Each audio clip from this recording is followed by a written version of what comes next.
So I'm Stephen Vaughan, I'm the Director of Undergraduate Studies at the Law School.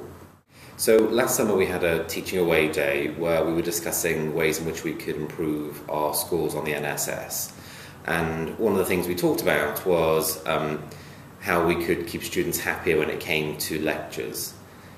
There'd been some suggestion that in other schools, or we'd had an inkling that other schools were doing recording of lectures and this was well liked by students.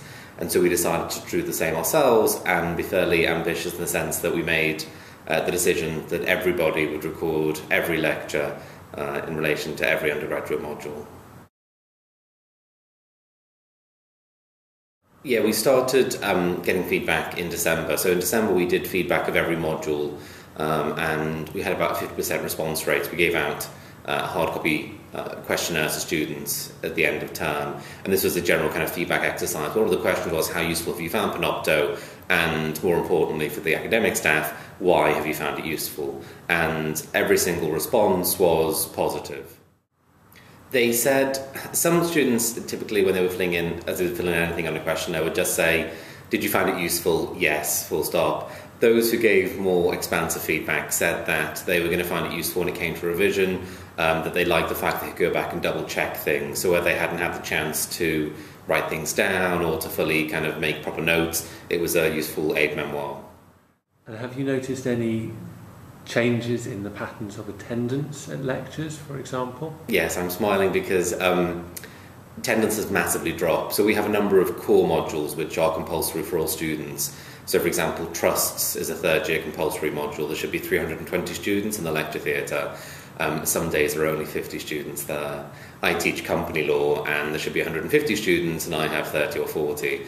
And when I ask students why they're not coming to lectures, they say it's because of Panopto.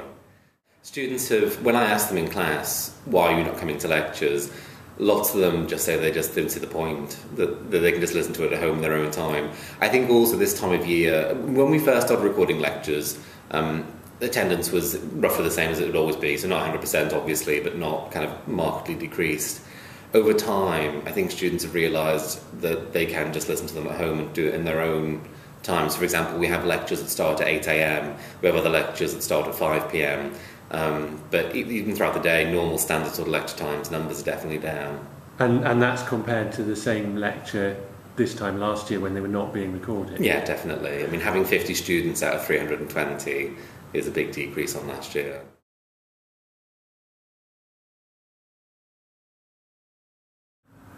Anecdotally, I think that must be true. So I find myself pausing and phrasing things differently, knowing that at some point someone will be listening to this again. So I take the chance to, I take that extra moment just to rethink things. Whereas in a standard lecture, if it was just me and some students, I'd just habble it on and I'd whittle on and I'd do my normal sort of spiel. When it's being recorded, I do feel that extra sense of, I don't know if it's importance, I don't know what it is, but I do feel something extra. There's obviously a performance element when it comes to lecturing, and you go into a room expecting 300 people there and you've got a certain sort of mindset before you go in. When you get there and there's only 50, it is slightly disheartening. It shouldn't really make any difference. You should be delivering the same lecture. It just does feel different when there's only 50 or 60% of the students there. And when I look at the students, quite a lot of the time, and I just compare this to last year or the year before, they don't seem to be taking as many notes. I don't know whether that's, I don't know, I don't have any hard evidence whether that's true or not, but they don't seem to be as present as they used to be. I think there is that kind of, for them, if I was a student, I'd be thinking, well, if I miss something now, then I can just catch up on it later on. And so I do wonder a little bit about the active listening skills and the way in which they take notes, but I don't have any evidence on that. Yeah, and actually for some subjects, for example in company law, one of the subjects that I teach, we gave one of the topics, we delivered one of the topics entirely about Panopto. So to enable, because of the way the timetable worked, we wanted students to have finished all their teaching before Easter. So we brought forward all of their teaching by 2 weeks, gave them 6 lectures via Panopto, didn't do anything face-to-face with them, and actually they seemed to really enjoy that. We did it at our desks, and that's one of the other reasons that staff quite like it, that if they're at home, for example, wherever they are, they can just deliver lectures. We do quite a lot of our feedback lectures solely by Panopto as well. The teaching directorate, which oversees teaching in the law school, remains convinced that recording of lectures is of benefit to the students and for staff as well.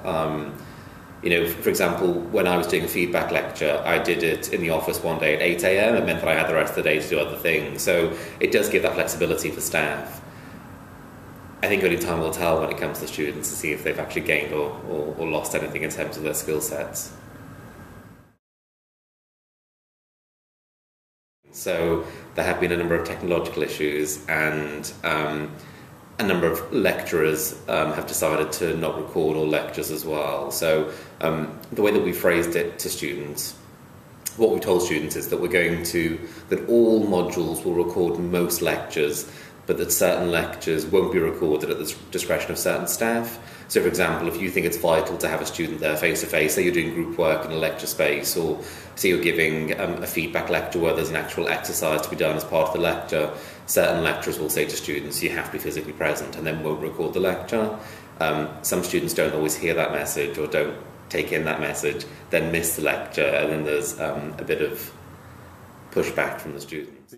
I think one of the other issues that we had was a difference in the technological abilities of different members of staff. So there was a very clear and very marked division between members of staff who were comfortable with technology, who already used complex, interesting PowerPoints or Prezis or whatever else, who then, using Panopto, which is another piece of software, it was kind of a natural thing to do, compared to certain other members of staff who weren't as technologically adept, and so did find the transition much more difficult. And I think actually that was something that we should have taken into consideration much more.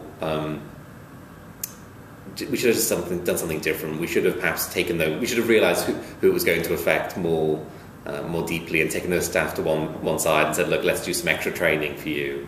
It was also actually different getting people to attend the training, that you kind of think that if people know that something new is coming up, but it's something they've not done before, they will go and actually avail themselves of the training. You'd have members of staff who'd had a 5-minute training session, then going to do a lecture, not knowing what to do, and so the first few lectures wouldn't record. And I think some members of staff don't quite see the educational benefit in having these things. They don't quite see the point. They think that it's a spoon-feeding students, effectively. So you go into your lecture theatre, you log on as though you're going to give the lecture normally, and instead of, for example, opening up PowerPoint, you open up Panopto software. You then log into the software, then open up your PowerPoint through the software, click one button that says record, and then you're done. So once you've pressed stop at the end of your Panopto recording, the software does something, and then it links into your module. So when you go onto Learning Central, there's a tab which says recordings, and all the lectures are there in their entirety. In theory, it sounds really simple. It's a few clicks of a button. We had some teething issues because you have to check that you have to plug in a microphone to the lectern, and you have to check that your microphone levels are right, that sound is being recorded. So in the first few weeks of term, last October, there were a number of members of staff who had started recording, had plugged in the microphone but hadn't switched the sound on, so that when they came to play back the recording, there was nothing there. Environmental law is another subject that I teach, and there's a summative due in later on this month, and one of the lectures didn't record for a technical reason. I don't know why it didn't record. I thought I'd done everything right, and I'm now getting students saying, I didn't go to that lecture, where's the recording? I'm saying, not my fault, we did say it was subject to the way in which the technology was going to work, and then they're kind of kicking up a fuss about it. But we've done, in theory, we think we've done everything that we can. Have those kind of issues been mitigated as people have got more used to the system? Yes, I think mitigation is the right word. They've been mitigated, they haven't been perfected. So even now, there are still days when I'll hear people in the staff room saying, oh, I forgot to switch on the microphone, or I forgot to do this, or I forgot to do that. So there is a general, I think it's fair to say there's a general level of animosity against Panopto among the lecturers in the school. We did discuss whether that would be an option, but I think members of staff felt self-conscious enough having their voices recorded in their slides that I think they wanted to stop at the idea of their whole bodies being recorded. Before I was here, I was a lawyer in practice in London, and we do webinars or webcasts with clients all the time, and we do a mix of seeing our face and seeing the slides, and the feedback we get from our clients was that if they were trying to take notes or they were trying to really focus, seeing our faces wasn't always particularly helpful. And so I imagine if I was a student at home, I wouldn't be bothered about seeing my face. All I'd want to see was the information on the slide and then hear my voice.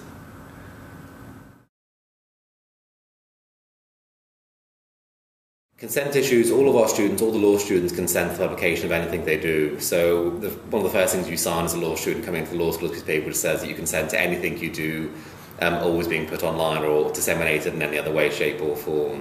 One of the issues we have had is, obviously because it's law, there has to be a certain level of accuracy. So some members of staff did have concerns over if they say case, so we're talking about a case and we say the case decided that this happened.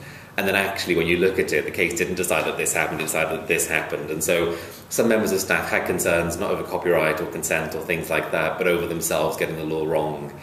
But I think we're all human, and that's going to happen from time to time, and students have to accept that. And there are ways to edit these things. I don't think anybody in the school has taken the training that you need to be able to edit them. We've just all effectively doing clicking stop and start. So the commitment we've made is to record the majority of all undergraduate lectures.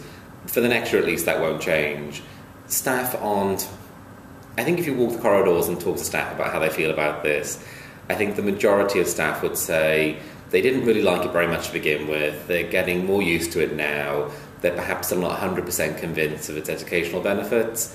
But I think the levels of grumbling have decreased. So we will be carrying on with it. Hopefully staff will become more comfortable with it. It'll just become a normal part of life. In terms of expansion, I don't know whether the postgraduate team would want to use this. They seem to take a very different approach to the way in which they conduct their teaching. But for example, postgraduate students, especially for things like part-time students, I could see how recording of these sorts of lectures could be very beneficial. So on the kind of training side, I'd make sure that all training is mandatory and done all at the same time. So we had members of staff who teaching started at end of September, beginning of October. By November, still hadn't had the training. So I think that actually, if you're going to do this on a wide-scale basis, you need to bring your training forward. So do it over the summer. Find a day when everyone's in the office. Maybe the exam board. Find a day when you can actually get everyone in a room. Training doesn't take very long, but actually make sure everyone does it together. I think perhaps explaining the benefits of of your approach, I think we could have done that a little bit better. So when we look back into the mists of time, it was only last summer as to why we did this. Staff still aren't entirely sure of why we're doing it. Staff aren't entirely convinced, and in terms of kind of change management within a school, I don't think we managed that process particularly well. I don't think we got the buy-in of enough members of staff before we did this. So in my head, I can't decide whether it would have been better to have had 4 or 5 modules doing this on a trial basis and then gone to the whole school doing it, or whether it was better to get everybody griping at the same time and getting everybody doing it on the whole school basis. And I really don't know. I don't know which would have been better. I think that one of the things that we found is that if you do something well in one module of the law school and it isn't done in another module, students moan about it quite a lot, and that's definitely reflected in the NSS. So at least with us trying to do this on a school-wide basis, and okay, there have been issues and there have been a number of imperfections in members of staff and in technology, at least doing it on a school-wide basis means that we can say to students, we're all doing this for you. And I think that there are gripes, but I think there is a sense of gratitude on the part of the students. Not a large amount of gratitude, but there is some gratitude on the part of the students.